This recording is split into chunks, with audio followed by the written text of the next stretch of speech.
Si eres empresa y tienes un proyecto de I+D empresarial, tenemos la financiación pública que necesitas. Préstamos bonificados del CEDETI para I+D empresarial. Desde 175.000 euros y hasta un 30% que no es necesario devolver. Más información en cdti.es. Préstamos bonificados del CEDETI. Porque juntos seguimos ayudando a crear futuro.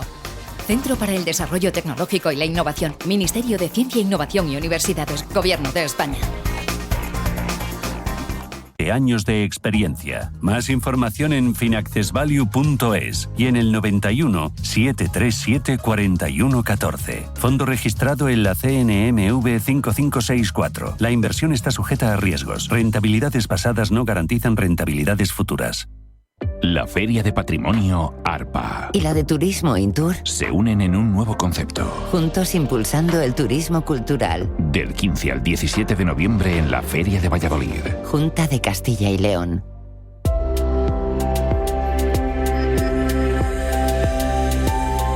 Lab 19, el laboratorio experimental de IA de Grupo Fuertes, el holding empresarial que integra el Pozo Alimentación, incorporará a alumnos de altas capacidades en el marco de Talent IQ, un programa de innovación disruptiva enfocado a potenciar las habilidades intelectuales y creativas.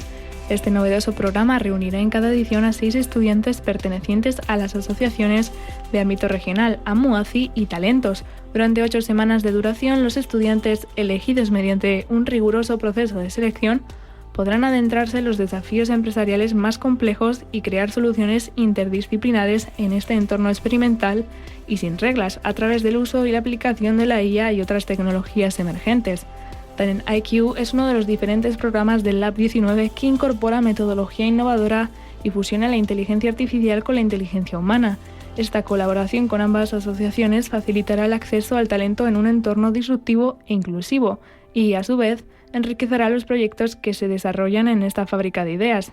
Para las familias de AMUACI, este acuerdo significa una visibilización importante de las altas capacidades y cómo practicar en la vida real las capacidades, habilidades y talentos que todas y cada una de las personas con altas capacidades pueden dar de una forma totalmente heterogénea en equipo y que servirá para generar ideas creativas y útiles en el ámbito empresarial. Al colaborar con asociaciones como AMUACI y Talentos, ofrecemos a jóvenes de altas capacidades un entorno único para desarrollar su potencial. Cada programa y cada solución que surge es completamente nuevo, diseñado para anticiparse a las necesidades del futuro y aportar un verdadero valor disruptivo. Bienestando es eso que sientes cuando tienes un negocio y con el Santander durante 12 meses no pagas la tarifa plana de tu TPV si la contratas antes del 30 de septiembre de 2024 junto con una tarjeta de crédito profesional y un seguro. Y además llévate 500 euros por domiciliar los seguros sociales y el pago de una nómina hasta el 31 de diciembre de 2024. Consulta condiciones en bancosantander.es. A los abuelos que juegan a piratas y unicornios sin importar el reuma. A los que dan dinerito a escondidas. Y a los que sacan esa ternura extra nunca antes vista. Gracias. Gracias porque sois el mejor regalo que nuestros hijos pueden tener. El Pozo Extratiernos. No hay ternura que perder.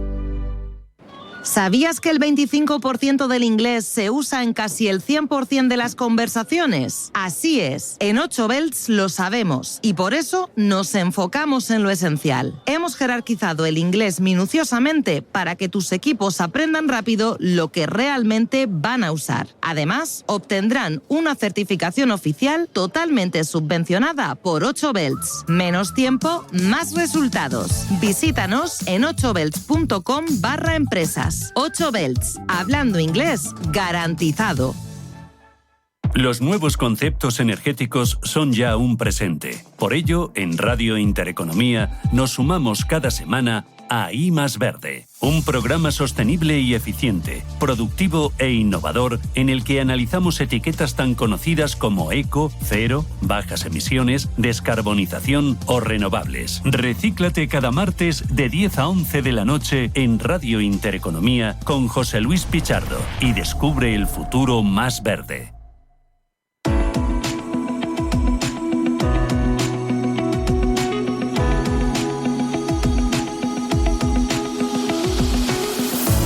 Los desayunos de Capital Intereconomía.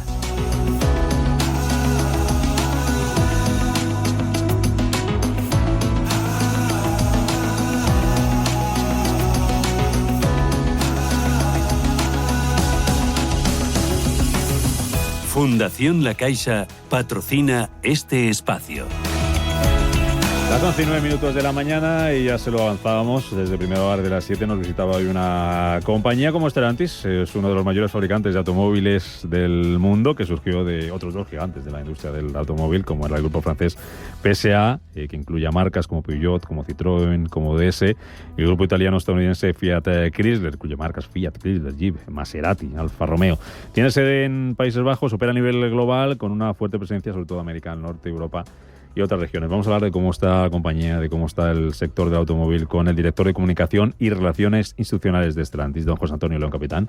Bienvenido, José Antonio. Gracias, buenos días. Muy buenos días. Un sector que estábamos hablando ahora antes de empezar esta entrevista que, bueno, tiene muchas cuestiones a las que mirar, muchos focos a los que atender. En general, y empiezo por ahí, José Antonio, el negocio, ¿cómo va? ¿Cómo va la venta? ¿Cómo va la producción? ¿Cómo va este entorno que viene marcado por muchas cosas? Luego hablamos de China, del vehículo eléctrico, de la demanda. Bueno, es un sector que está en plena transformación, yo diría que incluso revolución, donde tenemos desafíos a corto y largo plazo, con una necesidad de descarbonización y electrificación de nuestras ventas, que está haciendo que toda la estrategia se vuelque hacia ese camino, ¿no?, que nos queda por recorrer, hacia ese objetivo que en nuestro caso además se adelanta a lo obligatorio, con un horizonte 2038 cero emisiones de carbono. Y bueno, pues para llegar a todos esos objetivos de descarbonización, pues toda la compañía se pone a trabajar desde las fábricas hasta las ventas, y con el único objetivo de responder a una necesidad de movilidad sostenible, pero que, como decimos en Stellantis, tiene que ser también accesible. Es decir, si no conseguimos que esas ofertas de vehículos eléctricos, en este caso electrificados, son accesibles a la gente, difícilmente llegaremos a los objetivos, ¿no? Nosotros vamos a llegar seguro. El año que viene sabéis que la Unión Europea ha fijado unos ambiciosos objetivos de CO2 que vamos a cumplir, pero que evidentemente para llegar a ello hemos tenido que invertir, estamos invirtiendo muchísimo en tecnología, pues para hacer vehículos que tengan más autonomía, que tengan mayor capacidad de carga, que sean atractivos en definitiva para el cliente, pero que también sean accesibles, ¿no? Y bueno, pues ese es el reto en el que estamos, con un mercado europeo que no va todo lo bien que nos gustaría. Evidentemente, cuando el mercado no va bien, pues lógicamente, el sector y un fabricante como el nuestro pues se resiente y tiene que seguir buscando ideas y ofertas y productos, en definitiva, para que la gente, bueno, pues tenga esa motivación para adquirir o para utilizar un vehículo, que es lo que quizás sea lo más complicado en este momento. Ahora te pregunto, José Antonio, cómo está trabajando Stellantis en esas ideas, en cómo darle al consumidor lo que demanda ahora mismo. Hablamos de los desafíos, de retos, de planes de futuro. Decías que el mercado europeo no va todo lo bien que nos gustaría. ¿Por qué motivo no va bien el mercado europeo? Bueno, yo creo que hay mucha incertidumbre, ¿no? Es decir, hay que pensar en el cliente. Muchas veces todo el mundo habla del automóvil, habla del CO2, habla de electrificación, pero realmente yo siempre digo, y nuestra empresa se vuelca en qué piensa el cliente o qué quiere el cliente, qué necesita el cliente, ¿no? Entonces yo creo que el cliente está un poquito quizá perdido porque le llegan diferentes mensajes, ¿no? Por un lado, pues empresas como la nuestra, ¿no?, donde tenemos una oferta increíble de vehículos electrificados de todas las marcas que has comentado, en España y en Europa, y con además vehículos atractivos, insisto, en diseño. Ya no, el coche eléctrico ya no es el viejo o la vieja lavadora con ruedas, ¿no?, que había hace años, sino que son coches de un diseño espectacular y que además yo animo a probarlos porque realmente un coche eléctrico tiene muchas ventajas. Entonces tienes una oferta increíble, pero por otra parte pues se escuchan mensajes, ¿no? Escuchan mensajes de políticos, ¿no?, que a veces no transmiten de una forma coherente en todos los niveles cuáles son los objetivos. La gente no sabe si comprarse un coche eléctrico puro, si comprarse un híbrido enchufable, si comprarse un coche de gasolina Euro 6. La zona de bajas emisiones tampoco está muy claro. ¿Quién puede acceder a qué zona de Madrid, por ejemplo, en este caso? Y al final, ¿qué es lo que ocurre? Pues que el cliente recibe tantos mensajes, a veces contradictorios, que lo que decide es retrasar la decisión de comprar. ¿Y qué está pasando? Pues que además de que el mercado está cayendo, el problema es que la contaminación o las emisiones que generan los vehículos antiguos es lo que realmente produce esa contaminación en la ciudad. Es decir, un vehículo nuevo, aunque sea gasolina o diésel Euro 6, contamina muchísimo menos que un vehículo antiguo. Y eso es lo que está haciendo que las ciudades tengan, ¿no?, ese problema de contaminación, porque los vehículos antiguos siguen circulando. Y cuanto más antiguo sea el parque móvil, pues evidentemente los coches emiten más. Y España además está en Europa a la cola de esa edad media del parque, porque tenemos uno de los parques más antiguos, ¿no? Con una media que está por encima de 13 años, lo que significa que están circulando muchísimos vehículos antiguos y este es el gran problema. No solamente hay un impacto en el mercado, que evidentemente como fabricantes no nos gusta, sino que lo que hace que sigan circulando vehículos más contaminantes y menos seguros, es precisamente ese retraso en la decisión de compra del cliente. ¿Cómo ha evolucionado, ya que hablabas de los vehículos eléctricos y de los híbridos, cómo ha evolucionado la demanda? Bueno, ahora claramente existen vehículos muchísimo más completos, ¿no? De cara al cliente final, como decía. Hace unos años la autonomía de los vehículos no superaba los 150 o 200 kilómetros y actualmente en nuestro caso, por ejemplo, ofrecemos ya modelos de la marca Peugeot, de la marca Opel, de la marca Jeep, que van a llegar a tener muy pronto hasta 700 kilómetros de autonomía, ¿no? Entonces ya hablamos de palabras mayores. Ya hay un producto que realmente, hombre, puedes ir de Sevilla a Madrid o de Madrid a Barcelona sin recargar el coche, ¿no? Pero sigue siendo todavía una barrera, ¿no? Esa parte de autonomía, cuando es básicamente psicológico, porque un cliente en media recorre durante la semana unos 50 kilómetros, ¿no? Con su vehículo. No utiliza más el coche, por tanto, realmente tú sabes que recargando tu vehículo al 100% tienes para prácticamente conducir y circular toda la semana, ¿no? Lo que pasa es que la gente, pues cuando ya hace un trayecto un poco más largo, pues todavía tiene miedo. Y ahí tenemos el asunto de las infraestructuras de recarga, ¿no? Claro, hay todavía pocas, estamos lejos de, y ANFAC en su informe de electromovilidad si lo dice, estamos lejos de una proporción puntos de recarga habitante todavía inferior a la media europea también en eso. Pero es que además existen muchos puntos de recarga que están inutilizados. Es importantísimo que esos puntos que están inutilizados se activen, se puedan utilizar, y es importante que aumente el número de puntos de recarga porque es la única forma de que el cliente se sienta seguro con su coche. Cuando saca el coche de viaje, pues que tenga claro que de Sevilla, insisto, a Madrid, por ejemplo, pues que tenga cada 15, cada 20, cada 50 kilómetros un punto de recarga. ¿Cómo sucede con una gasolinera? Al final. ¿Qué porcentaje de las ventas de Stellantis corresponden a esos modelos híbridos eléctricos ahora mismo, cuando cerréis el año? ¿Cómo va a ser la fotografía? Pues mira, actualmente en España solamente un 5% de las ventas en el mercado total son de vehículos 100% eléctricos. Si sumamos los híbridos enchufables, estamos en torno al 10%, ¿no? Lo cual está todavía muy lejos de la media europea. La media europea está en torno al 20-25%, y además sabemos por qué pasa esto, ¿no? Es decir, ¿qué está pasando en Portugal? Portugal tiene una cifra de un porcentaje de vehículos electrificados mucho mayor que España, y son nuestros vecinos con unas costumbres muy parecidas. Sí, no están tan lejos. No están tan lejos. ¿Qué sucede en Portugal, por ejemplo? Pues que, por ejemplo, los vehículos eléctricos no pagan IVA, lo que hace que el precio disminuya, porque al final el acceso al coche eléctrico también está en el precio. Es cierto que como fabricante hacemos ofertas, cuotas mensuales, fórmulas para alquilar un coche, renting, etcétera, pero al final el precio sigue siendo una barrera todavía de entrada. Entonces, en países como Portugal, incluso en Francia, con una acción muy interesante que se llama el leasing social, bueno, hay países que sí están poniendo en marcha planes directos que atacan el precio del vehículo, y es lo que falta en España. Y por eso también, de cara a nuestras conversaciones, que son fluidas y habituales con el Gobierno, pues le pedimos eso, que un plan como el MOVES, que es un plan que, bueno, a nivel de ayuda es muy interesante, porque puede llegar a tener hasta 7.000 euros de ayuda directa, pero es un plan que no funciona bien porque no es inmediato. El cliente no recibe el descuento cuando compra el coche. El cliente llega al concesionario, compra el vehículo, el precio es el precio sin la ayuda, tiene que pedirla, la recibe un año y medio después. Es complicado. Entonces lo que estamos desde ANFAC hablando con el Gobierno y pidiendo al Gobierno, y por supuesto de Stellantis también, es hagan un plan que sea directo, que el cliente perciba el dinero en cuanto compra el vehículo. Es lo mismo que hacían con la gasolina cuando con la crisis tú ibas a la estación de servicio, repostabas y tenías descuento directo, y después ya la estación de servicio recibía la ayuda por parte del Gobierno. Pues queremos algo parecido, porque es la única forma de que el coche eléctrico se recupere, ¿no? Y mientras tanto, cuando un cliente llega a un concesionario de Stellantis, ¿cómo le convencen ustedes para que apueste por un vehículo híbrido eléctrico, que es hacia donde va el futuro? Pues con una oferta que es imbatible, te diría. Y no es que presuma de grupo, sino que es así. Tenemos 65 modelos electrificados en España a disposición del cliente, de marcas, de todas las marcas. Marcas como Fiat, marcas como Abarth, marcas como Alfa Romeo, Jeep, Maserati también, Peugeot, por supuesto, Citroën, DS, Opel y Lancia, ¿no?, que se acaba de lanzar.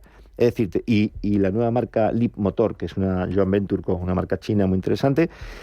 y permite que al final cualquier tipo de cliente pueda acceder a un coche electrificado en cualquier segmento de mercado. Es decir, tienes desde el pequeño Citroën Ami, que es un objeto de movilidad que habéis visto circular por Madrid, porque hasta hace poco la flota de car sharing del grupo Free2Move lo utilizaba, bueno, pues hasta un vehículo como ese, que es un vehículo pequeñito, eléctrico, para incluso personas de menos de 18 años que quieran conducirlo, jóvenes fundamentalmente, hasta supervehículos superdeportivos, grandes sub, etcétera, pasando por modelos muy accesibles, ¿no? Por ejemplo, tienes un modelo como el Citroën C3 que está por debajo de 20.000 euros, completamente eléctrico, con ayudas. Y ahora lanzamos, como digo, una marca Leapmotor que va a tener vehículos en torno a 12.000 euros también, ¿no? Por tanto, lo que intentamos hacer es ofrecer a los clientes todo tipo de vehículos. El que sea muy exigente y necesite un coche muy grande o con grandes prestaciones tendrá un vehículo a un precio mayor, pero que satisface completamente sus necesidades, y el que quiera un coche accesible pues tiene esa posibilidad con Citroën, con Leapmotor, con Peugeot, etcétera, ¿no? Por tanto, es la fórmula. Por otro lado, servicios conectados, es decir, tenemos una oferta también para que el cliente, para que le sea más fácil conducir un coche eléctrico. Es decir, que pueda reservar los puntos de recarga, pueda organizarse el viaje, pueda disfrutar de ese viaje planificándolo con tiempo y que, por tanto, conducir un coche eléctrico no sea un problema. Esa es la única forma de vender coches eléctricos, que el cliente perciba y que el cliente esté convencido de que un coche eléctrico no es un problema, sino que es una oportunidad y que el placer de conducción no cambia o no empeora porque sea un coche eléctrico, ¿no? En esa estrategia de electrificación de Stellantis, ¿qué papel juega el mercado español? ¿Qué papel juegan las fábricas que tiene la compañía aquí en nuestro país? Yo siempre digo que para Stellantis España es importante y para España Stellantis es importante, ¿no? ¿Por qué? Pues porque, por ejemplo, en 2023 produjimos más de 1 millón de coches en España. Es decir, somos claramente el mayor fabricante de coches de España. Tenemos 3 fábricas muy importantes en Madrid, en Zaragoza y en Vigo, que producen hasta 14 modelos diferentes y que además somos el único fabricante que produce vehículos 100% eléctricos. Y vehículos de gran demanda, como el Peugeot 208, como el Opel Corsa, como el Citroën C4, como el Peugeot 2008, como toda la gama de vehículos comerciales, furgonetas y vehículos polivalentes como Citroën Berlingo, Peugeot Partner, Opel Combo, Fiat Doblò. Es decir, todos esos vehículos se producen con versión eléctrica. ¿Qué porcentaje? Bueno, pues dependerá de la demanda. Nuestras fábricas están preparadas para producir en la misma línea vehículos diésel, gasolina y eléctricos. De forma que cuando hay mayor demanda de coches eléctricos, la fábrica produce mayor cantidad de coches eléctricos. Ahora mismo estaremos en un porcentaje en torno a un 12 o un 13% aproximadamente, depende del mes y del periodo del año, pero bueno, podríamos fabricar más. Entonces, yo creo que somos un grupo referente a nivel de volumen, a nivel de modelos, a nivel de marcas fabricadas en nuestro país, y que además, insisto, somos el único fabricante que produce vehículos 100% eléctricos en las fábricas españolas, ¿no? Por tanto, somos un actor clave en este proceso de electrificación del automóvil. Mirando al futuro, se me viene a la cabeza, por ejemplo, bueno, no tan al futuro, al presente, José Antonio, la inteligencia artificial, cómo la está utilizando Stellantis ya en sus operaciones. Y mirando ya un poco más al futuro, todo el tema relacionado con el coche autónomo. ¿Cómo os imagináis eso en Stellantis, una compañía importante de los gigantes europeos a nivel automóvil, cuando se habla de coche autónomo y de hacia dónde va esto?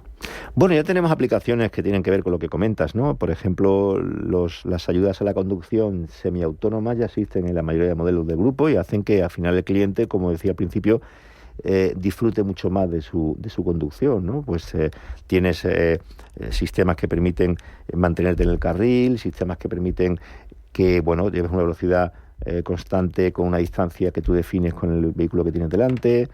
Tienes toda una serie de mejoras en la relación hombre-máquina, es decir, cómo el conductor y los ocupantes del vehículo se relacionan con el coche, ¿no? Con, bueno, pues temas de conectividad y ayudas que son muy versátiles y que son muy cómodas para el usuario del vehículo. Y la inteligencia artificial, que ya tenemos, por ejemplo, en algunos vehículos de nuestras marcas, pues aplicaciones como ChatGPT para poder un poco también hacer más fácil ese recorrido en el vehículo, pues claramente van a avanzar y vamos a ir aprovechando ese potencial que nos da la tecnología para, insisto, un objetivo final, que es que nuestros vehículos sean más agradables y más prácticos de conducir y de ocupar por las personas que están dentro, ¿no? Si hablamos en general, ahora te pregunto, José Antonio, para terminar, por los planes de crecimiento de la compañía aquí en nuestro país, que es lo que más de cerca nos toca, que está previsto, que tiene previsto hacer a nivel mundial la compañía con las plantas españolas. retos, desafíos que mencionabas antes. ¿Cuáles son en general para la industria del automóvil los principales desafíos que se enfrenta por delante? Hemos hablado mucho de ellos al principio, todo el tema del proteccionismo, de los aranceles, el tema de China, el tema de la sostenibilidad, esos objetivos que no sé si son más o menos exigentes que nos hemos puesto nosotros mismos en Europa. ¿Cuál sería la lista?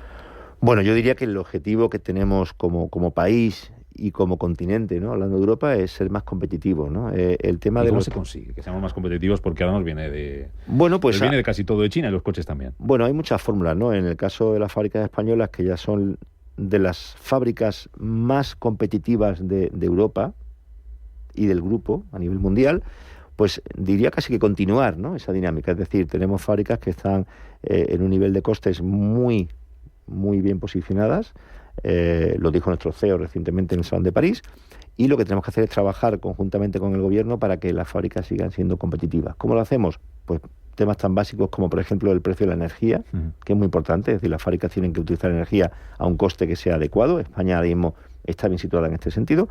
Tienen que ser capaces, y estamos siéndolo evidentemente, en adaptarnos a esta electrificación que avanza a un ritmo quizá algo más lento del esperado, como comentaba antes, con plataformas multienergía que permiten de alguna forma compensar el mix de producción en función de la demanda y de ese mix de demanda.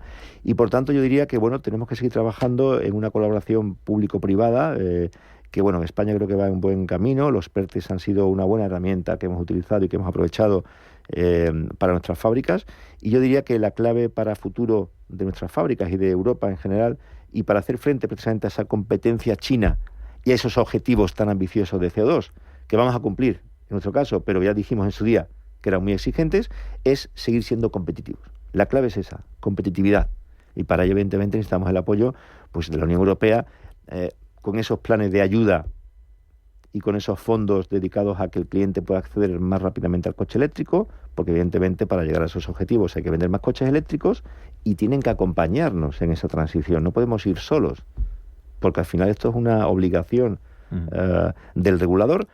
Y también pensamos que la gente sí está deseando. La gente quiere comprarse coches eléctricos, la gente quiere ayudar y contribuir a esta descarbonización, porque la gente quiere tener ciudades limpias. Y somos los primeros en ofrecer esa gama de productos que comentaba antes, pero tenemos que estar acompañados, tienen que estar los clientes acompañados de esas ayudas públicas que permitan llegar a ese objetivo final, que es por lo que todos estamos invirtiendo, luchando y trabajando. Termino, José Antonio, planes de la compañía en España, ¿por dónde pasan? La compañía aquí en particular en España y a nivel general, a nivel global, a nivel mundial. Bueno, lo dejamos para la siguiente entrevista, si te parece. Pero bueno, España, como decía, o Stellantis en España lleva un buen ritmo de implantación tanto industrial como comercial, y bueno, los planes lo iremos viendo a futuro, pero insisto, nuestras fábricas están muy bien posicionadas en Europa y son las más competitivas prácticamente del continente junto con las portuguesas. ¿Con qué cifra de vehículos vais a cerrar el año, previsiblemente? No solemos hacer previsiones de cierre concretas porque dependerá de cómo evolucione el mercado. Lo que te puedo decir es que el grupo Stellantis aproximadamente supone un 20% del total de mercado español. Veremos cómo acaba ese mercado. El mes de octubre ha sido bueno, pero bueno, hay que ver cómo los 2 meses que quedan y ese mix de ventas eléctricos y no eléctricos. Pero te diría, el grupo Stellantis va a estar en ese entorno del 20%. Puede ser un poco menos, puede ser un poco más. Depende del canal, no es lo mismo los vehículos turismos que los vehículos comerciales. Claro. Somos líderes absolutos en vehículos comerciales, por ejemplo, con la gama de Berlingo que comentaba antes, Partner, Combo, Dobló y todas las demás. Es decir, y es muy importante porque al final el profesional, que es el que utiliza ese tipo de vehículos, es el más exigente. Y el hecho de ser líderes absolutos, con porcentajes que llegan al 40% en este mercado, nos hace evidentemente estar orgullosos y contentos de que nuestro producto cala y que la gente confía en lo que estamos haciendo, y que además, por cierto, se fabrica la mayoría en Vigo. Pues José Antonio León, capitán, director de Comunicación y Relaciones Institucionales de Stellantis. Un placer haberte tenido aquí en los estudios de Intereconomía, conociendo cómo está el sector y conociendo cómo está la compañía. Mucho trabajo por delante, muchos desafíos, pero que seguro que salen adelante. Muchas gracias por invitarme. Gracias.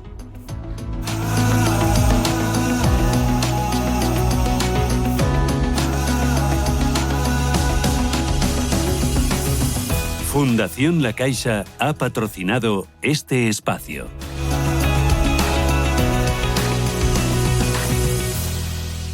Búscate una excusa para descubrir el felino salvaje de la península ibérica, para explorar el Art Deco con Tamara de Lempicka, para desentrañar el fenómeno de Casa en Llamas. Búscate una excusa y conéctate a CaixaForum Plus, la plataforma gratuita de cultura y ciencia, series, documentales, podcasts, conciertos y mucho más. CaixaForum Plus, la cultura que te espera. Fundación La Caixa. Si eres una agencia inmobiliaria y quieres incrementar el número de operaciones de alquiler, entra en plandeprotecciondealquiler.com, la única plataforma especialista en la gestión de garantía de alquiler a través de profesionales inmobiliarios. Si eres un propietario inversor y quieres garantizar la rentabilidad de tu alquiler, plandeprotecciondealquiler.com, con el respaldo asegurador de compañías de primer nivel inscritas y supervisadas por la DGS.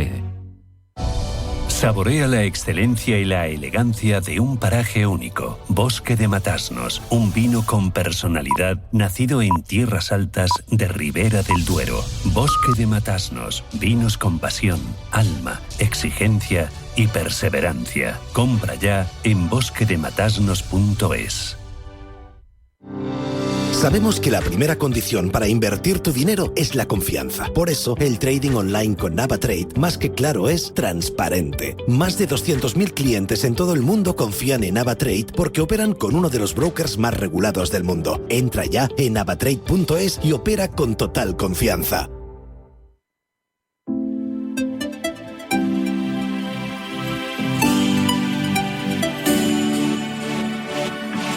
Escucha Capital Intereconomía. Esto es Intereconomía.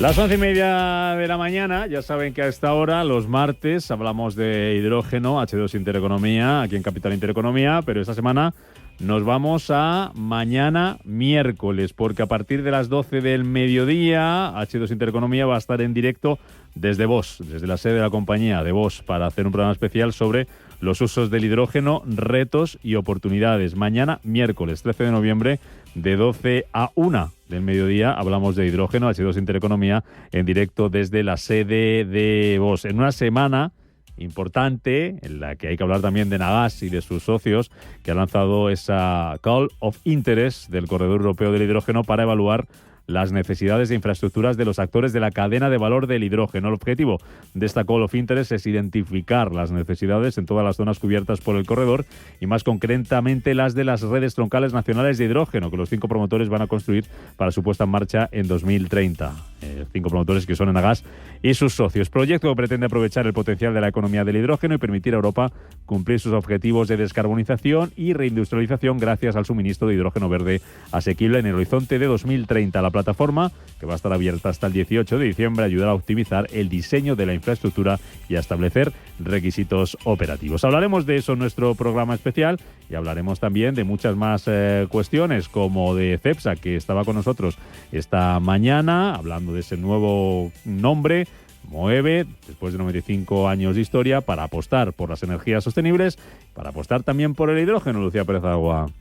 Cepsa ha dado un paso más en la materialización de su transformación, anunciando un cambio en su nombre, Moev. Con ello, visibiliza la transformación basada en su estrategia de sostenibilidad y transición energética, conocida como Positive Motion 2030, que busca posicionar a la compañía como referente de la energía y movilidad sostenible en Europa.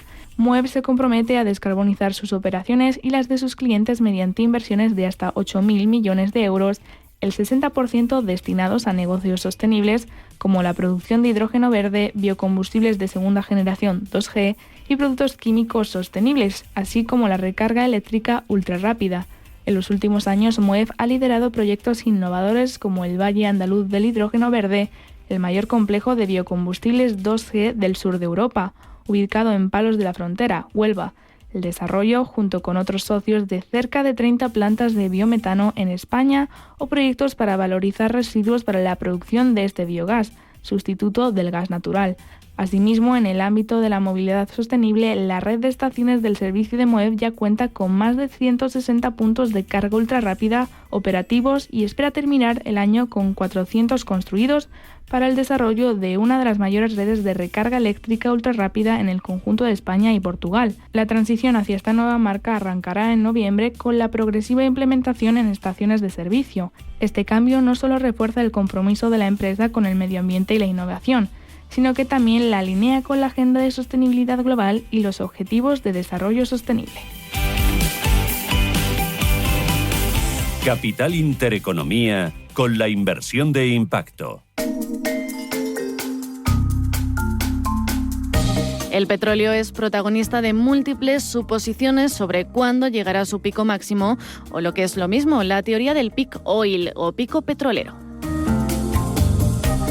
Esta teoría fue creada en 1956 cuando el geofísico King Hubbert formuló su teoría del pico petrolero. En aquel momento se calculó que para el año 2000 el mundo alcanzaría el cenit de este combustible fósil. Desde esa fecha han sido varios los intentos de determinar un nuevo pico.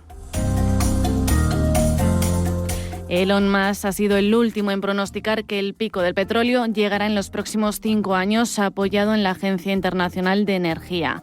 Salvo países como Estados Unidos, Rusia o Arabia Saudí, el resto del mundo ya hace años que habría dejado atrás su pico. Sin embargo, los principales productores todavía tienen reservas de las que tirar. Con la salida de la pandemia, el mundo se prepara para volver de nuevo a unos niveles de demanda equivalentes a los de antes de la COVID, y eso supone volver a necesitar tanto petróleo como antes. Son 101,7 millones de barriles del barril Brent al día. Es una cifra altísima, aunque ligeramente por debajo del pico del petróleo del año 2018. Es probable que en estos años el petróleo siga en niveles altísimos, pero también menos improbable que escale más de esta cifra.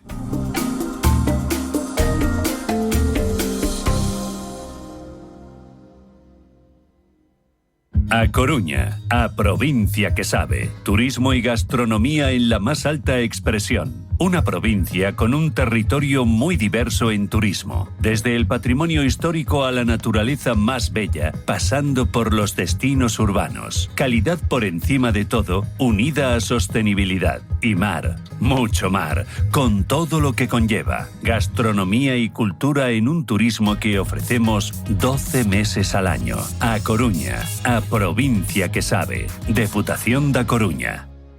Si caminas solo, irás más rápido. Si caminas acompañado, llegarás más lejos. Luna Sevilla es su asesor patrimonial de referencia. Prestando nuestros servicios como agentes de Caser Asesores Financieros, somos una empresa con amplia experiencia profesional y una clara apuesta por la formación de calidad, la información transparente y objetiva y por el asesoramiento financiero personalizado y continuado. Si desea más información, visite lunasevilla.es o llámenos al 91 762 3442.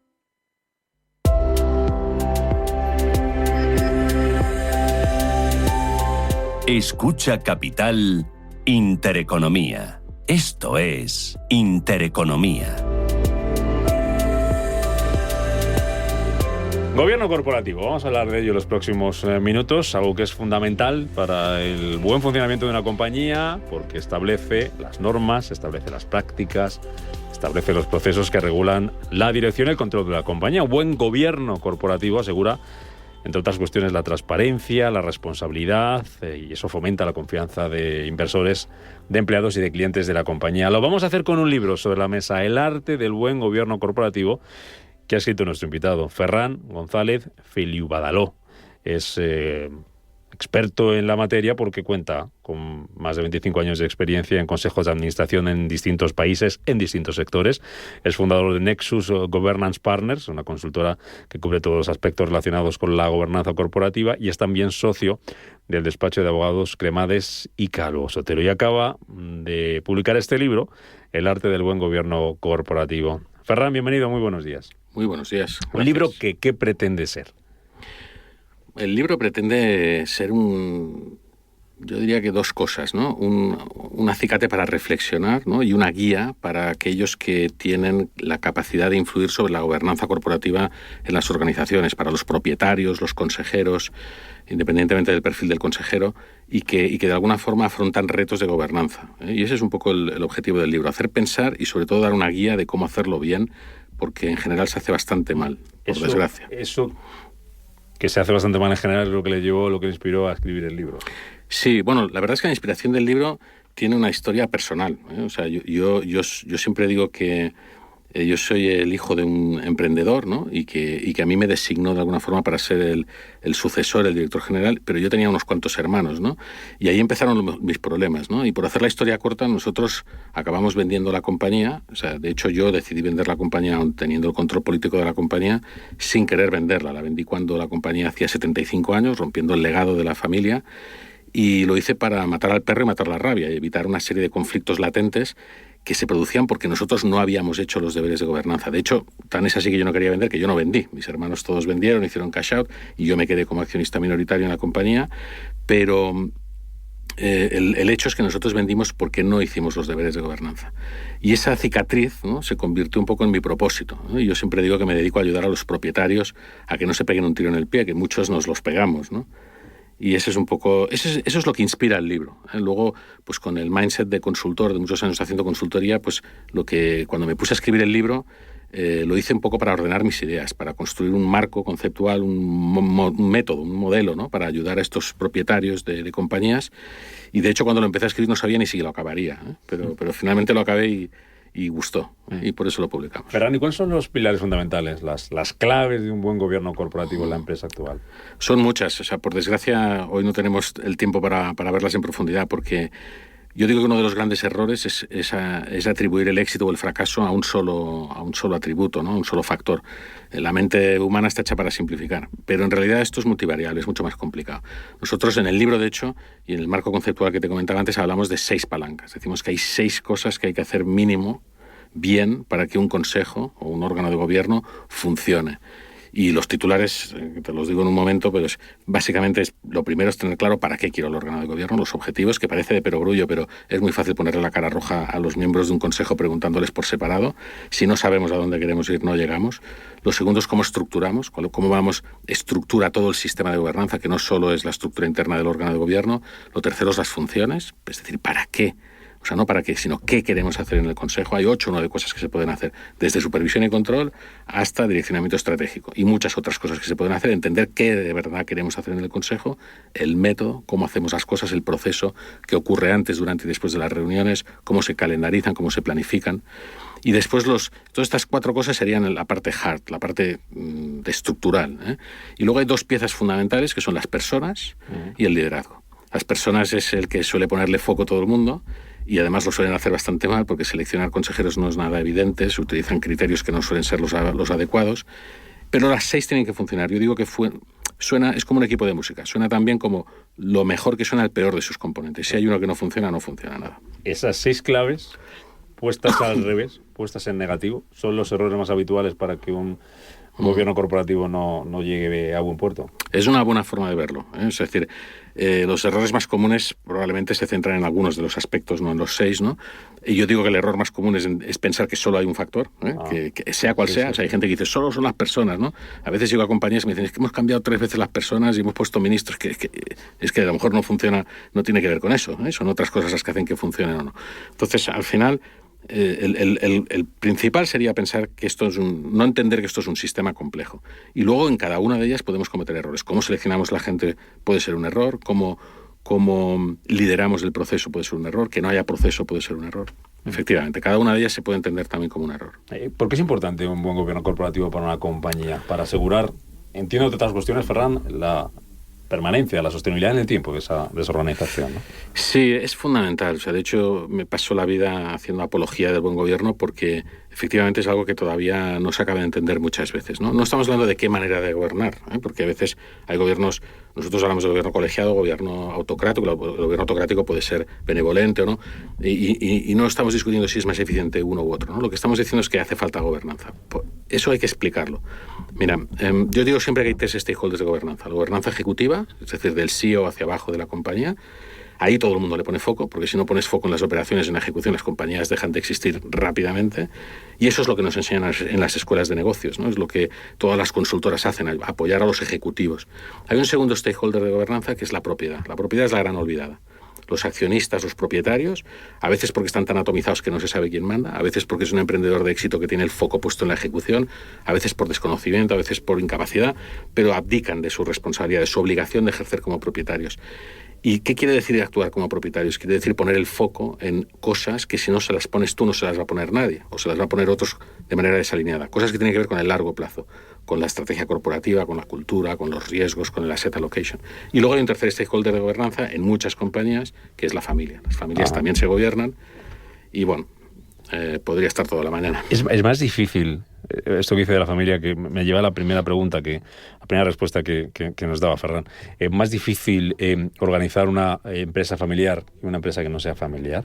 En algunos sentidos sí, y fundamentalmente sí. Es decir, mira, yo tenía un profesor en Stanford que decía que es más difícil criar a un adolescente que llevar un cohete a la luna, ¿no? Porque al final los adolescentes son personas, las personas todos somos raros, todos tenemos nuestras cicatrices. En las familias lo que ocurre cuando no se gestionan bien las cosas es que la carga emocional impide el diálogo, la conversación, ¿eh? Esa es la causa fundamental de que no se entiendan y de que generen conflictos. Luego, por supuesto, hay muchos mecanismos para ayudar a que eso no ocurra, ¿no? La gente habla del protocolo familiar y es una sola de las piezas, y además lo menos importante es el papel, sino el proceso de reflexión, ¿no? Tengo un amigo que dice: ¿cómo nos pondremos de acuerdo en cómo nos pondremos de acuerdo cuando no estemos de acuerdo, ¿no? Entonces, ese diálogo, esa carga emocional es muy difícil de gestionar, y por lo tanto en las familias, cuando eso no se trabaja bien, eso puede ser un problema. Sin embargo, las familias que gestionan bien, que son familias empresariales más que empresas familiares, tienen activos que son imbatibles, ¿eh? O sea, la implicación, la visión de largo plazo, el compromiso de miembros de la familia bien formados y bien implicados y que trabajan con penetración y con competencia es imbatible. Entiendo que igual que no todo el mundo vale para liderar o llevar una compañía, no todo el mundo vale para formar parte del consejo de administración de una empresa, ¿no? No, eso también es una muy buena pregunta, porque efectivamente, ¿no? Uno de los errores que se comete es fijarnos en el track record de las personas para incorporarlas en el consejo, y ese track record a veces es ejecutivo. Los ejecutivos no necesariamente hacen una buena transición a ser no ejecutivos, que es lo que se hace en un consejo de administración, de la misma forma que a veces no hacen una buena transición al mundo de la consultoría. Son profesiones distintas, son roles distintos, se necesitan capacidades y actitudes distintas, ¿eh? Lo que le pedimos a un CEO de una compañía no es lo mismo que lo que le pedimos a un consejero en una compañía. Si quieres puedo desarrollar, pero eso es un tema muy interesante. Mira, normalmente a un CEO lo que le pedimos es que mande, que sea rápido, que tome decisiones, que actúe, que haga que las cosas pasen, que pida perdón pero no permiso. Y eso normalmente, además, cuando lo vas haciendo y vas teniendo éxito, te va engordando el ego, como no puede ser de otra forma. Yo siempre digo que los CEOs, yo he sido CEO, no somos personas necesariamente equilibradas, somos personas que hacemos bien nuestra función, pues porque tenemos una serie de características, entre ellas estas que te comentaba. Si tú pones 3 personas de estas que no tienen el ego demasiado bien trabajado en un consejo, al día siguiente tienes un conflicto armado, ¿eh? Porque el objetivo se transforma en ver quién gana la discusión, quién sabe más. Porque actúan como consejeros delegados, tal vez. Claro, porque quieren hacer, porque le dicen al CEO lo que tiene que hacer. Sí. En un consejo de lo que se trata es de generar debates de calidad para tomar buenas decisiones colegiadas que apoyan a los ejecutivos. En general, hay diferentes tipos de consejos, pero esto es lo que debería. Entonces, claro, a un consejero que le pedimos que tenga una capacidad de escucha, de empatía, de ponerse en los zapatos de ese consejero delegado, que tenga una capacidad de comunicación sintética, porque la cuota de micro es corta. Le pedimos que no tenga el objetivo de ganar esa discusión, sino simplemente de contribuir. Le pedimos que solo opine y hable cuando está bien informado sobre algo y entiende, y que no vaya a lucirse, a escucharse. Le pedimos toda una serie de cosas que son muy importantes y que a veces no son tan importantes para ejercer de CEO. Son características distintas. Eso no quiere decir que haber tenido una buena experiencia como CEO o como ejecutivo no aporte valor en un consejo, que eso sí es así, o sea, aporta valor. ¿Cómo influye el gobierno corporativo de una compañía en la relación de esta con su público objetivo, por ejemplo, con sus clientes? Porque hemos hablado antes de los accionistas, hemos hablado de la familia, pero con el público final. Pues yo diría que es una manera indirecta, pero que tiene mucho impacto, porque al final una de las cosas que te ayuda a entender un buen modelo de gobernanza corporativa es que las compañías compiten no solo por clientes, compiten por cualquier otro stakeholder, o sea, compiten por el talento, compiten por los recursos, por el dinero, etc. Las compañías bien gobernadas normalmente trabajan bien estos aspectos, generan confianza. Hoy en día, si las compañías solo están pensando en ese bottom line, en ese resultado económico, son compañías donde la sociedad en su conjunto finalmente no las acepta, ¿no? Es decir, al final las compañías tienen por supuesto tienen la obligación de ganar dinero. Si no ganan dinero, además no son competitivas y no sobreviven, pero tienen la obligación de generar valor de otras formas. Y a uno de los stakeholders a los que hay que generar valor es a los clientes. Si eso no se entiende filosóficamente desde la gobernanza, desde arriba. Tengo una anécdota. Mi libro se llamaba inicialmente Todo empieza por arriba. El editor me convenció de cambiar el nombre porque decía que si no el librero no sabría dónde poner el libro, ¿no? Y por eso se llama El arte del buen gobierno corporativo. Pero el título original era Todo empieza por arriba. Si arriba no empezamos haciendo bien las cosas, es muy difícil que eso permee. Y por lo tanto eso forma parte del gobierno corporativo. Le iba a preguntar eso para terminar, que ahora hago un par de preguntas más, pero la última que le tenía era por dónde se empieza a hacer un buen gobierno corporativo, por arriba, es lo que acaba de Claro, el explicar, gobierno corporativo es el que tiene que ver con el que responde a las necesidades de los propietarios, y los propietarios funcionan a través de las juntas generales de accionistas, ¿no? Y entonces ellos son los que son competentes para definir cuáles son los órganos de gobierno que quieren en sus compañías. Puede ser un consejo de administración fiduciario, un consejo asesor, las dos cosas. A veces hay modelos más complejos dependiendo de la complejidad del grupo. Pero se empieza por el líder, ¿no? El líder, el que tiene la capacidad de decidir cómo tiene que ser la gobernanza, es el que tiene la responsabilidad de ejercer como tal. Yo siempre explico, por ejemplo, que si tú eres un director de marketing, pues tú tienes un director general que te está persiguiendo cada día o cada semana. Pero si tú eres el presidente de un consejo de administración, tu jefe es la Junta General. Y la Junta General a veces es laxa o se reúne poco. Entonces esto empieza por el autoliderazgo, ¿no? Entonces el que tiene la capacidad de decidir cómo tiene que ser la gobernanza y de impulsarla es el que tiene que empezar por entender que eso aporta valor y cómo hay que hacerlo para hacerlo bien. Lo que vale, Ferran, para un gobierno corporativo hoy, es decir, lo que hoy hay que tener claro, las claves para que un gobierno corporativo, cojo el título del libro, sea buen gobierno corporativo, ¿ha sido siempre así? ¿O hace unos años las necesidades o las claves eran otras y el día de mañana, dentro de 5 o 10 años, las tendencias van hacia otro sitio?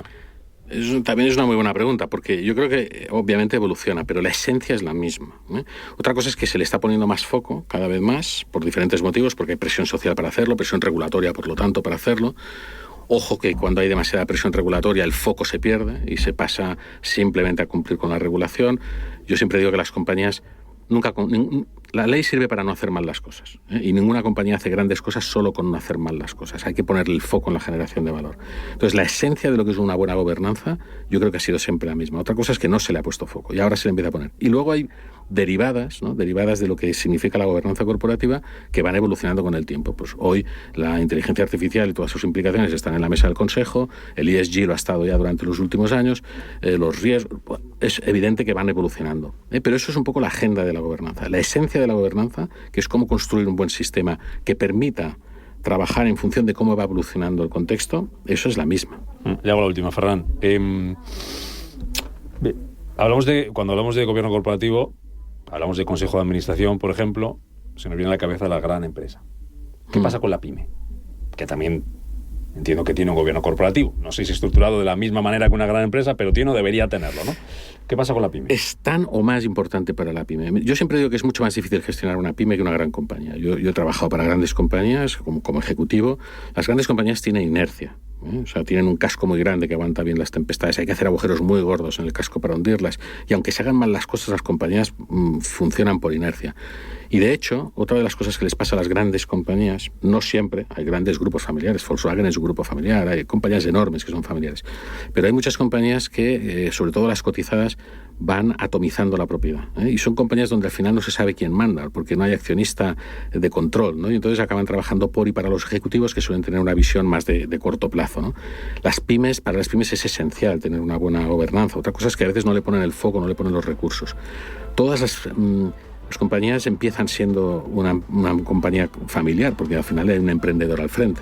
Y cuando están en ese estadio de arranque de las compañías, que puede durar muchos años, la gobernanza suele ser una gobernanza autocrática, por definición, porque está el emprendedor que se pone de acuerdo consigo mismo. Su problema es cambiar de sombrero, y a veces actuar como propietario y a veces como ejecutivo. Pero la gobernanza existe, pero es una gobernanza autocrática. Hay un refrán africano que a mí me encanta que dice: si quieres ir deprisa, ve solo, y si quieres ir lejos, ve bien acompañado. Entonces, las compañías cuando van creciendo necesitan capacidades distintas para desarrollarse y para seguir creciendo, y un gobierno colegiado, con un consejo, por ejemplo, puede ser un buen órgano. Si se han quedado con ganas de saber más sobre gobierno corporativo, le recomendamos hoy este libro, El arte del buen gobierno corporativo, que nos ha explicado aquí solo un poquito, Ferran González Feliu Badaló. Un placer haber aprendido sobre consejo de administración, gobierno corporativo y las claves para que ese gobierno corporativo sea buen gobierno corporativo. Gracias, Ferran. Pues muchas gracias a vosotros por ayudarnos a difundir. Y hasta aquí llegamos, que enseguida a las 12 del mediodía, las noticias a la sintonía de Intereconomía y después Rafa Jiménez, como siempre, al frente de A Media Sesión. Mañana Más Capital a partir de las 7. Pasen un feliz martes. Adiós.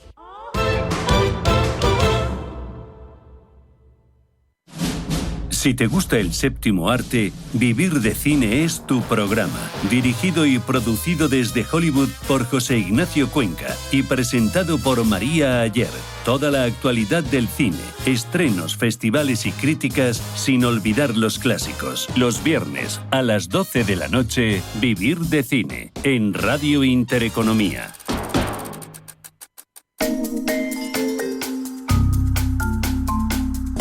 Quizá para el usuario cotidiano Netflix siga siendo la misma de siempre. Películas, series, documentales, estrenos e incluso hasta videojuegos temáticos de Stranger Things, por ejemplo.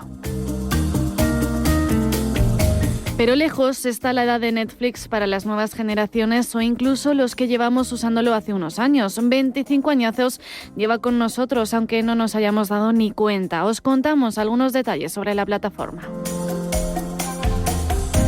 Netflix surge en el año 1997 por parte de Reed Hastings y Mark Rudolph, dos ingenieros de software que fundaron la compañía con el objetivo de utilizar Internet para alquilar películas en DVD, un formato que todavía se estaba acogiendo en esa época. Vamos, lo que sería un videoclub, pero en la nube. Hasta un año después no consiguieron tener un cliente. Aunque sea difícil de creer, la idea de creación de Netflix nació porque Reed Hastings, CEO y cofundador, tuvo que pagar $40 de multa por tardar en devolver la película Apolo 13 en Blockbuster. Bendita multa. Crearon un modelo de suscripción de $15 a cambio de alquilar todas las pelis. Salió a oferta pública en 2002 con un valor de $1 y empezó a cotizar en el Nasdaq. En 2007 se inicia en el mundo del streaming y poco a poco comienza a hacer alianzas. En 2010 llega a los móviles y en el año 2011 aparecen los botones de control remoto. El primer contenido original llega en el año 2012 con Lilyhammer, pero el punto de inflexión es al año siguiente con House of Cards. ¿Os suena, verdad? Netflix invirtió en ella $100 millones. Y el 2015 fue un año especial para los españoles. ¿Por qué? Porque en este año fue Netflix que llegó a España. Su desembarco comenzó en el 2012 por Reino Unido, Irlanda y los países nórdicos, pero en el 2015 pisó el territorio español. Sin embargo, se podría decir que la explosión llegó en el 2017 cuando se estrenó La Casa del Papel. El resto de la historia ya os la sabéis.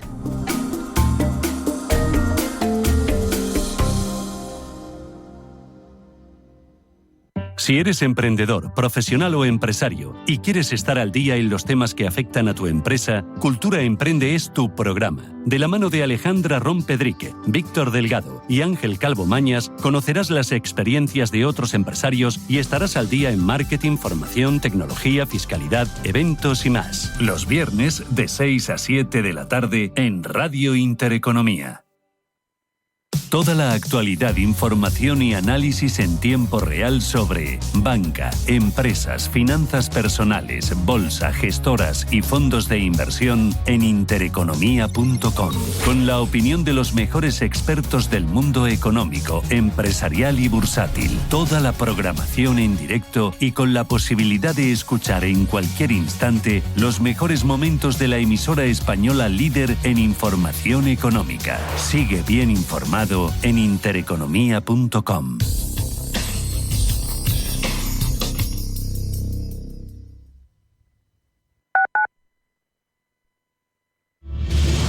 Si eres un family office, un inversor institucional y quieres invertir, Sirena Invest es tu aliado. Sirena Invest es una promotora inmobiliaria con más de 15 años de experiencia en el sector inmobiliario polaco que ofrece invertir en una de las economías más pujantes y rentables del mundo.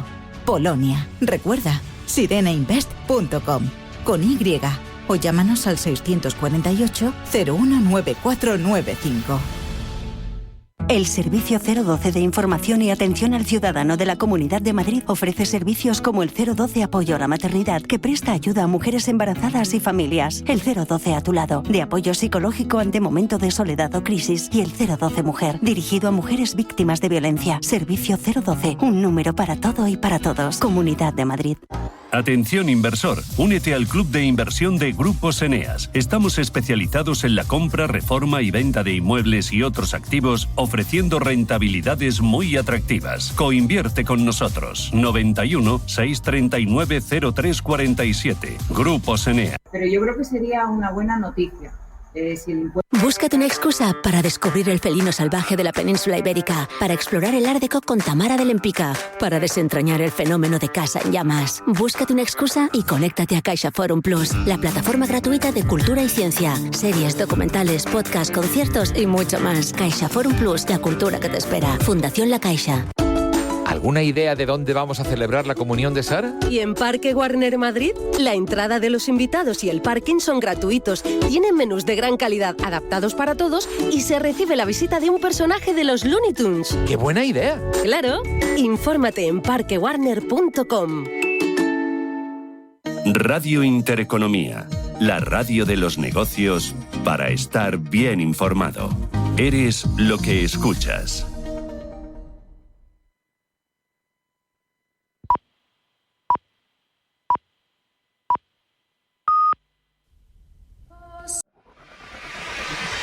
Si eres empresa y tienes un proyecto de I+D empresarial, tenemos la financiación pública que necesitas. Préstamos bonificados del CEDETI para I+D empresarial. Desde 175.000 euros y hasta un 30% que no es necesario devolver. Más información en cdti.es. Préstamos bonificados del CEDETI. Porque juntos seguimos ayudando a crear futuro. Centro para el Desarrollo Tecnológico y la Innovación. Ministerio de Ciencia, Innovación y Universidades. Gobierno de España.